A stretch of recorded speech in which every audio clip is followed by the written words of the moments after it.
Olá, muito boa noite, sejam todos muito bem-vindos. Eu me chamo Bruno Guimarães, sócio e proprietário da firma BG Advogados Associados. Hoje trataremos sobre um tema que é bastante recorrente aqui no escritório, diga-se de passagem, pois é a nossa área de especialidade, a nossa área de atuação, que é a revisão de contratos bancários. A gente vai, neste episódio, falar, mostrar para vocês como na prática acontece o cálculo da taxa de juros, como é que você vai saber, né, se o seu contrato ele é abusivo, o que é abusivo no seu contrato afinal, e dentre outras peculiaridades que a gente vai explorando ao decorrer do nosso vídeo. Então aqui você já deve estar vendo, né, aqui é basicamente a área que a gente está trabalhando no Banco Central. A gente vai analisar um contrato de ponta a ponta para saber o que nele é abusivo. Aqui na tela, né, nós já temos um contrato. No caso que a gente vai analisar aqui, né, especificamente é do Banco Itaú, mas só que poderia ser com qualquer outra agência financeira, Bradesco, Santander, PAN, Creditas, tanto faz, né? Mas no caso presente aqui, Banco Itaú. Né? A primeira irregularidade, né, começando de cima para baixo, que a gente pode analisar aqui, é primeiramente o seguro prestamista. Tá? Eu vou aproximar a tela para vocês. Aqui nos contratos do Banco Itaú, né, é apresentado na cláusula B6, apresenta aqui o seguro prestamista. Por que o seguro prestamista, eu indico ele como sendo abusivo? Porque a maior parte das vezes, o seguro prestamista, ele não cria, né? Quem está vendendo o veículo, ele não cria a oportunidade da pessoa escolher ou não outra seguradora. O seguro prestamista é aquele seguro que, caso você pare de pagar o veículo, né, a seguradora paga algumas parcelas, né, tem um limite ali e algumas condições que ela vai fazer isso.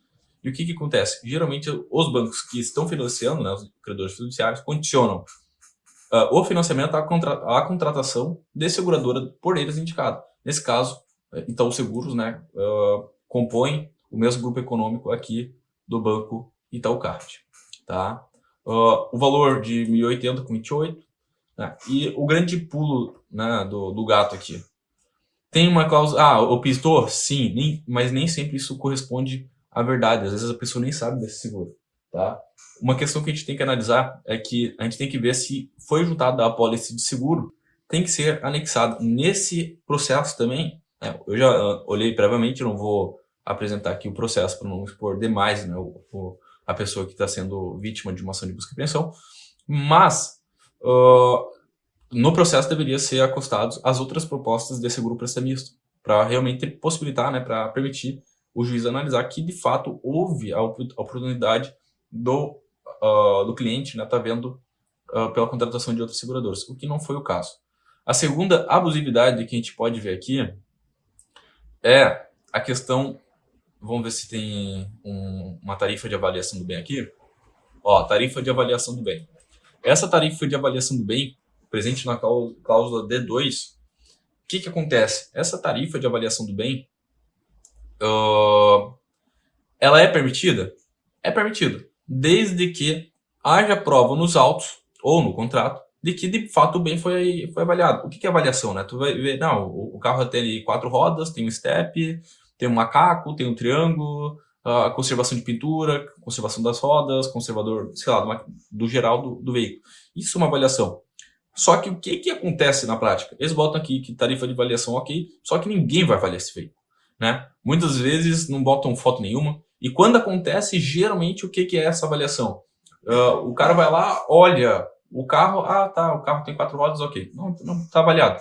Poxa, você vai pagar aqui, né, R$ 586 para uma pessoa avaliar o seu carro. Ele só vai realmente olhar o carro, assim como se fosse um transeunte, né, como se fosse uma pessoa olhando, passando ali na rua. Olha que carro bonito. É basicamente isso que eles vão fazer.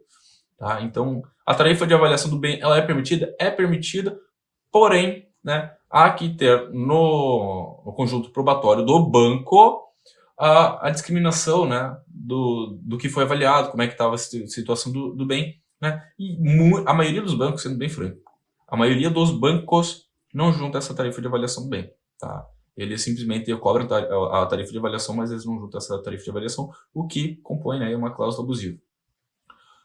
Outra cláusula, depois, né? Aliás, vamos fazer o seguinte: hoje a gente vai discutir algumas cláusulas abusivas dentro do contrato de financiamento e num outro vídeo a gente vai fazer o cálculo da taxa de juros, né? Então aquela apresentação que eu fiz aqui do Banco Central, deixa para lá, tá? Mas vamos mas não fique chateado, a gente vai ver no próximo vídeo, já na sequência, só para as coisas não ficarem confusas aqui e também o vídeo não ficar muito prolongado, tá?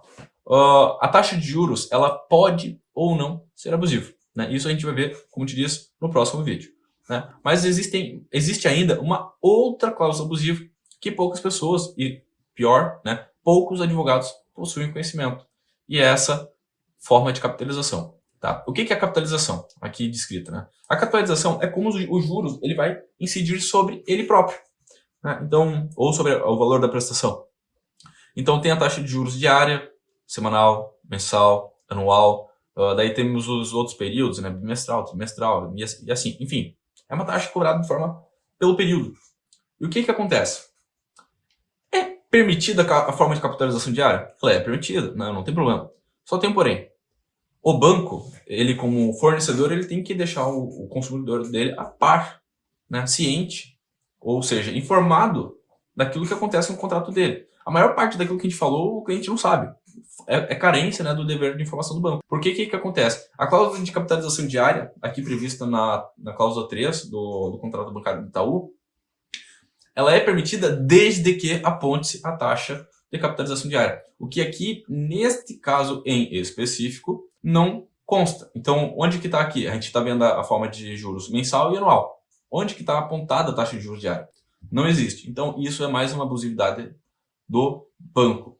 Seguro prestamista, tarifa de avaliação e forma de capitalização, somente uma delas é possível, né, utilizar em tese de defesa nas ações de busca e apreensão, e é justamente essa cláusula 3 aqui da forma de capitalização diária, mais precisamente no que tange a falta, né, melhor dizendo, de comunicação da instituição bancária. Então, por esse vídeo só, para não ficar muito longo, no outro vídeo a gente retoma vendo como é que a gente vai calcular o valor da prestação de um contrato de financiamento. Vamos analisar um contrato, o que é um juros abusivo, como é que ele está sendo configurado e como é que a gente vai fazer o cálculo para devolver ao cliente, né, o valor da parcela que deveria originalmente ser, tá bom? Eu fico por aqui, até a próxima, tchau, tchau!